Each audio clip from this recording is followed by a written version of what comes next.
sulta obukulembeze omuli ebitiibwa omuli ssente omuli abaana omuli n'ebisigadde ne Allah subhanahu wa ta'ala walam yan'amhum bi ni'mati al-islam Allah subhanahu wa ta'ala natabagabirira kyengera kya busiramu wamatu ala al-kufr wash-shirk nibafiira ku bukafiri ku bwakanyi nibafiira kugatta ku Allah subhanahu wa ta'ala Allah subhanahu wa ta'ala yabategeeza nti bagenda kusisinkana gyali ebibonerezo ebiruma ebyamaanyi wajja musisinkana wano ku dunia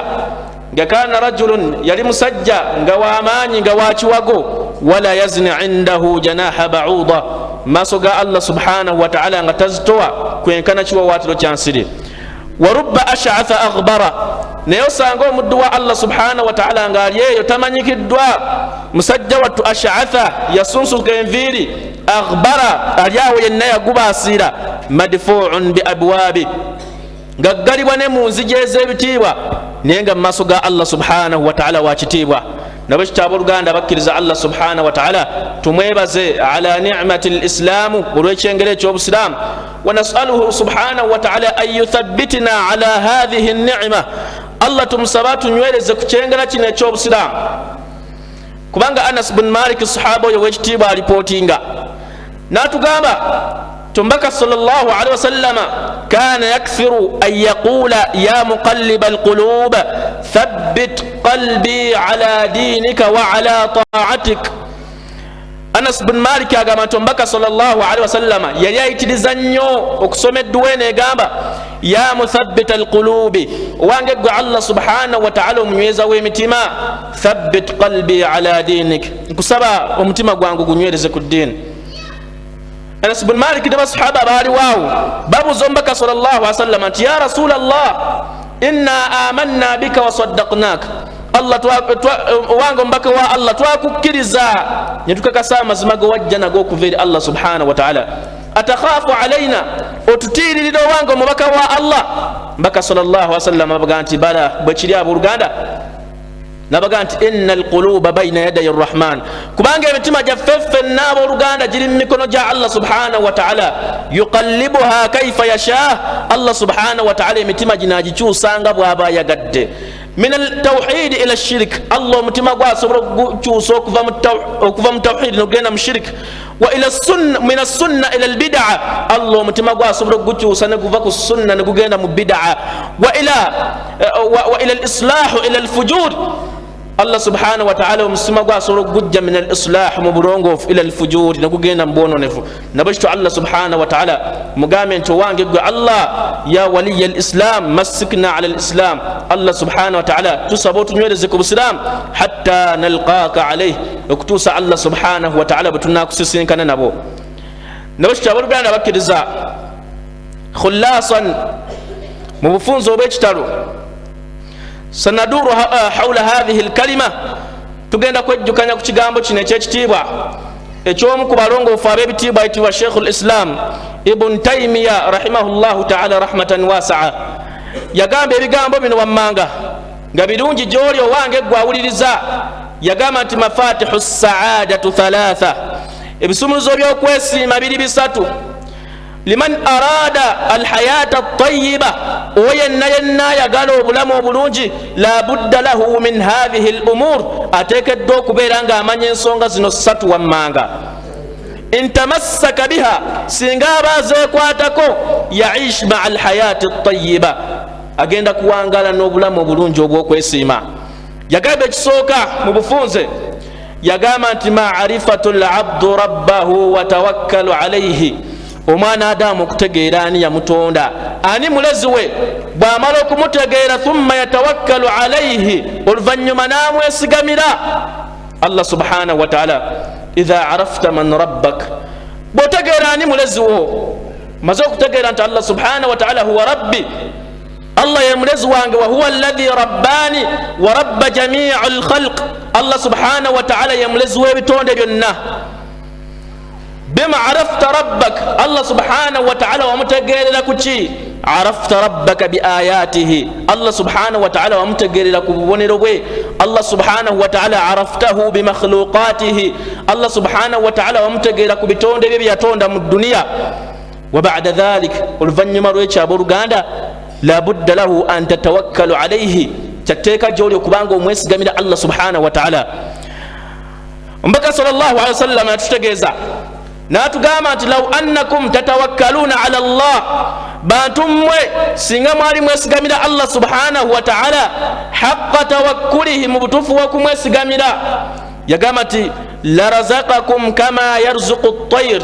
Allah subhanahu wa ta'ala yandibagabiridde nga bwagabirira ekinyonyi. Yagamba nti takhdu himasa wa taruhu bitana, kikeera ku makyanga enjala ekiruma, wa taruhu bitana, nekiddayo mu kisulo kyakyo nga kikkuse. Wa fi alhadith alakhar, mu hadith endala Mubaka sallallahu alaihi wasallam atugamba yadkhulu aljannata aqwamun afidatuhum mithlu afidatu at-tayr, abantu bagenda kuyingira ejjana afidatuhum ng'emitima gyabwe, afidatuhum bimaana qulubuhum, ng'emitima gyabwe mithlu afidatu at-tayr, giringa emitima gy'ebinyonyi, lishiddati tawakkulihim ala Allah, bayitiriza okubeera nga beesigamira Allah subhanahu wa ta'ala. Anti omuntu eyesigamidde Allah ensonga ze zonna zikwasa ye, yafiidu umurahu ila Allah subhanahu wa ta'ala, ensonga ze zonna zikwata Allah subhanahu wa ta'ala, azikwasa Allah. Allah n'abeera nga amusalirawo kyonna Allah kyabamusaliddewo kyekirungi gyali ate era kyagenda nakyo, era mwana wattu kyasiima nakyo ku mutima gwe. Hatha huwa tawakkul haqqa tawakkuli, ekyo bayita okwesigamira Allah subhanahu wa ta'ala obwennyini bw'okumwesigamira obutuufu ddala. Hasbi Allah, Allah subhanahu wa ta'ala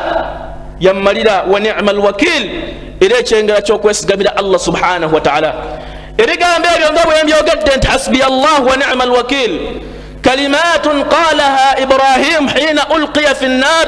bye bigambo Ibrahim alayhi salam bye yayogeranga bamusudde mu muliro. Ibrahim alayhi salam yagamba nti hasbi Allah wa ni'mal wakil. Allah subhanahu wa ta'ala fa amara an-nar, Allah n'alagira omuliro olw'ebigambo omuddu we byayogedde, yakugamba nti kuni bardan wa salaman ala Ibrahim, muliro gwe kuni bardan, kulw'ekiragiro kyange muliro gwe beera munyogovu, wa salaman beera mirembe, ala Ibrahim eri omuddu wange Ibrahim, lishiddati tawakkulihi ala Allah. Ebigambo ebyo hasbi Allah wa ni'mal wakil bye bigambo Mubaka sallallahu alaihi wasallam bye yayogera nga abantu bazze ne bamugamba nti inna an-nasa qad jama'u lakum fakhshawhum fazadahum imana wa qalu hasbuna Allah wa ni'mal wakil. Ebigambo ebyo Mubaka bye yayogera mu kiseera baali bagenda mu lutalo, ne babagamba nti abantu bakuŋŋaanye, abalabe bammwe bakuŋŋaanye ku lwammwe bazza kubasaanyaawo, olwo babasuulamu entiisa, babeere nga badda emabega bambi, babeere nga barizayininga, baga nti nedda. Fazadahum imana, bwe bakibagamba beeyongera obukkiriza obw'ekika ekyowaggulu, wa qaalu, ne bagamba nti hasbuna Allah, Allah subhanahu wa ta'ala yagenda otumalira, wa ni'mal wakil, Allah subhanahu wa ta'ala ye mulungi w'okwesigamira. Allah subhanahu wa ta'ala n'agamba nti oluvannyuma lw'ekyo fanqalabu bi ni'matin, baddayo ewaka n'ebyengera eby'amaanyi. Allah subhanahu wa ta'ala yagamba nti lam yamsasuhum su, tebaafuna kavune konna mu lutalo olwo. Allah subhanahu wa ta'ala n'aluleetera okubanga baluwangula olw'okwesigamira kwabwe, lishiddati tawakkulihim ala Allah. Ikhwan abooluganda abakkiriza, tawakkalu ala Allah, mwesigamire Allah subhanahu wa ta'ala ku buli nsonga zammwe zonna, songa zammwe zonna fi jalbil masalih wa fi dar'il mafasid, tawakkalu ala Allah, mwesigamira Allah fi jalbil masalih nga mulina obulungi bwonna bwe mwagala, wa fi darbil mafasid, ne bwe kibanga mulina obubi bwe mwetaasaako, mwesigamire Allah subhanahu wa ta'ala. Aradta shay'an min alhasanat, olina kyoyagala ekirungi, almal, oyagala sente, oyagala ki, tawakkalu ala Allah, wesigamire Allah subhanahu wa ta'ala.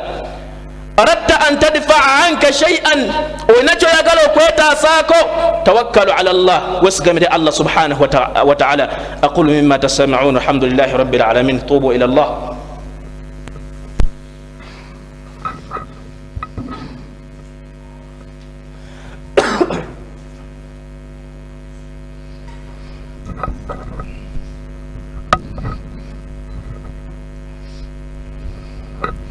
الحمد لله كثيرا طيبا باركا فيه كما يحب ربنا ويرضى أشهد أن لا إله إلا الله وأشهد أن محمدا عبده ورسوله أبلغان بكرزا تشارك ثلاثة أمور ensonga zino essatu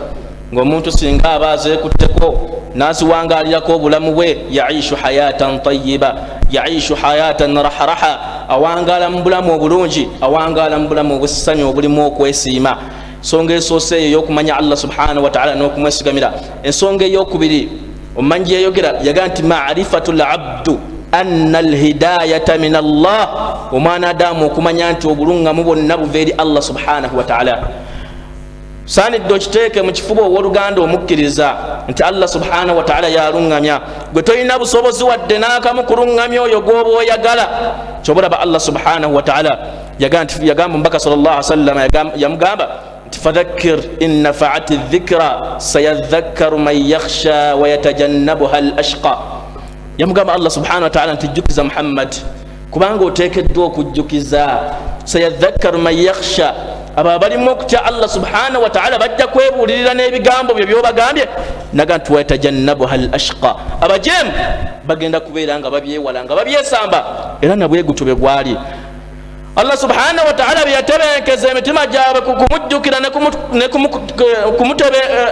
okumujjukira n'okumutendereza babeera nga bandiriza ebigambo by'omubaka Muhammad sallallahu alaihi wasallam bye yabagamba nabo kito bwe kiri ku nsonga gye nasoose okwogerako ti omuntu ayinza okuwangaala emyaka 60 wahuwa muslimun nga musiraamu mu'minun indakum mukkiriza mmwe gye muli bal inda Allahi kafir maaso ga Allah nga mukafiri awedde emirimu naye nga nsonga kaseera kyakamukyusizza wallahi nga abadde asigazizza ebbanga ttono okuyingira ejjana dhiraa nzira buzira nga gyabadde abuzaayo wallahi Allah subhanahu wa ta'ala nga yamugerera nga wakuyingira muliro fayasbiqu alayhi alkitab ng'ekitabo kyamukulembera abooluganda toddangaawo n'otebenkeza omutima gwo n'ogamba nti nze sisobola kukyuka nze namala dde Allah subhanahu wa ta'ala mukkiriza gwe n'obojja nakitoyinza kunkyusa wallahi ekigambo ekyo si kituufu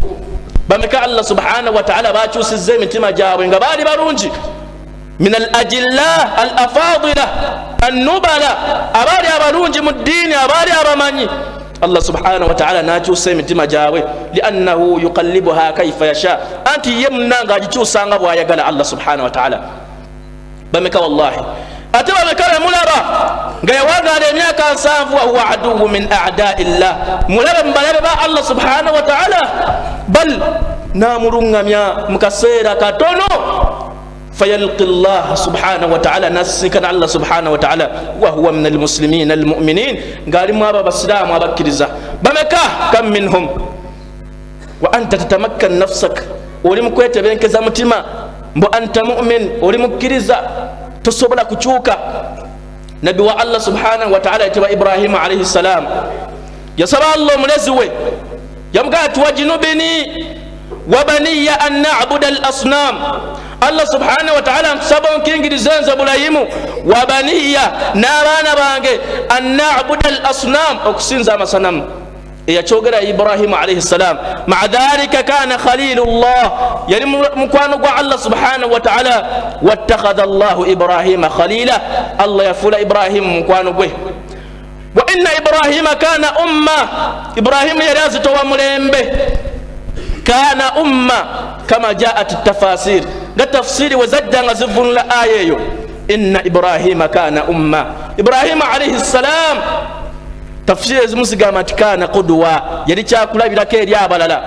tafsiri endala zigamba nti kana umma yali musajja omu naye nga azitowa mulembe buli edduwa gye yasaba Allah subhanahu wa ta'ala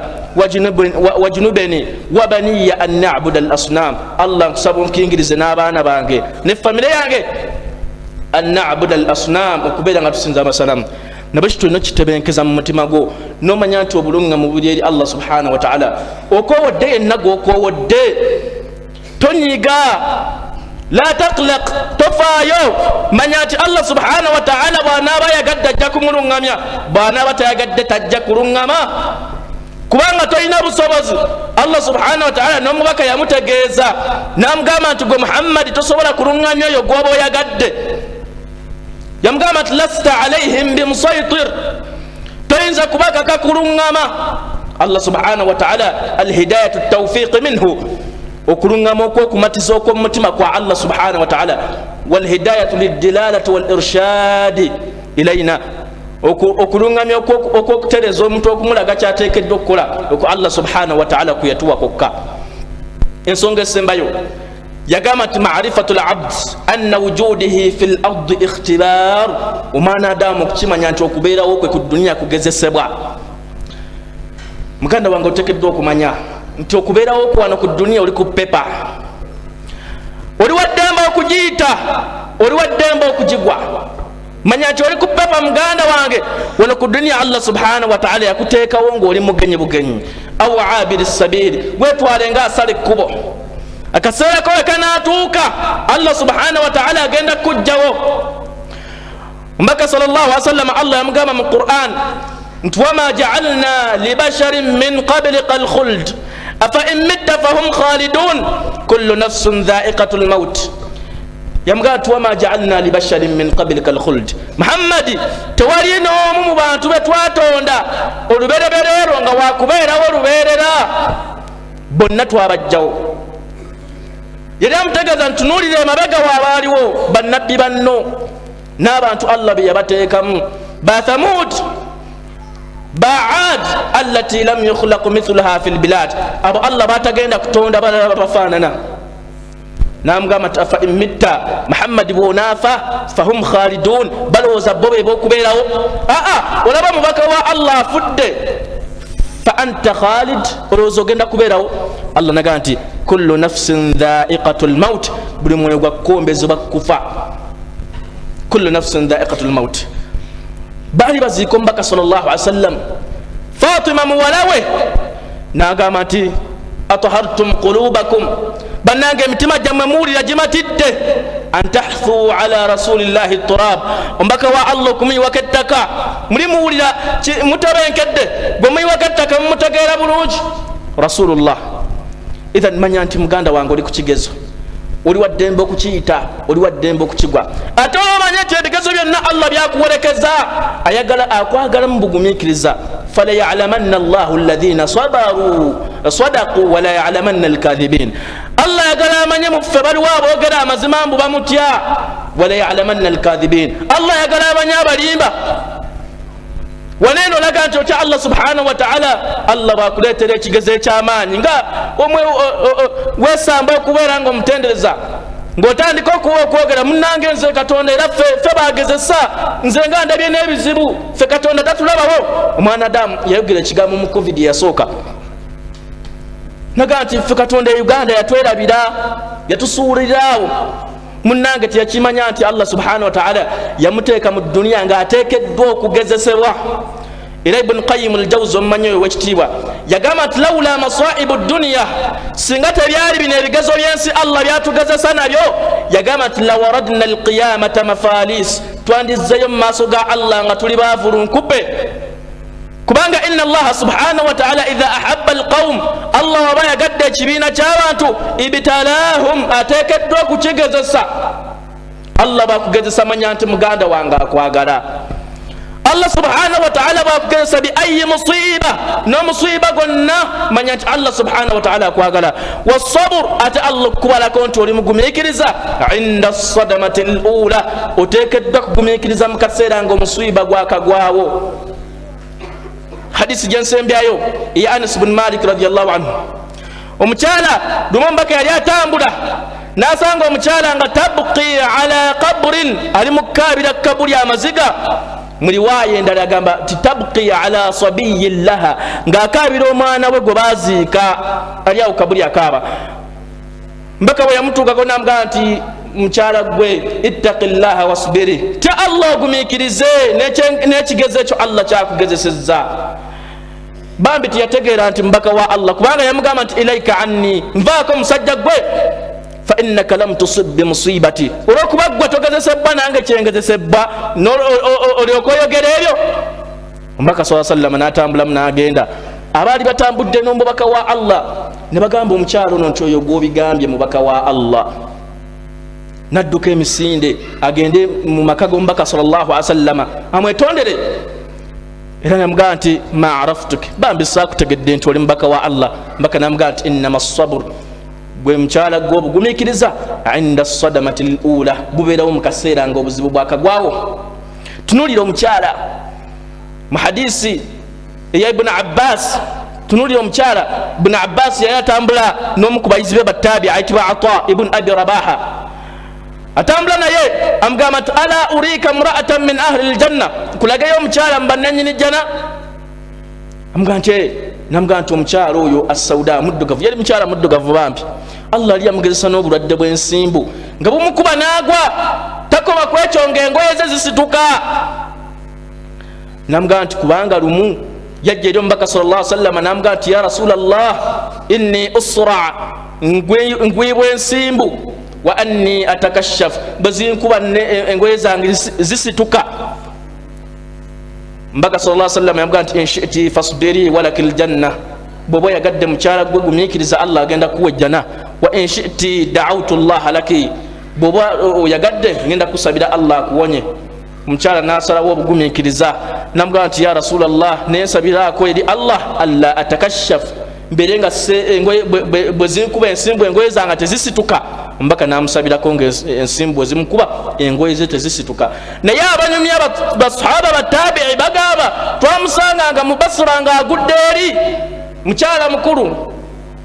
agudde eri, ensimbu zimukubye naye ng'alinze wa'ad. Ekyo omubaka sallallahu alaihi wasallam kye yamulaganyisanga yejjana,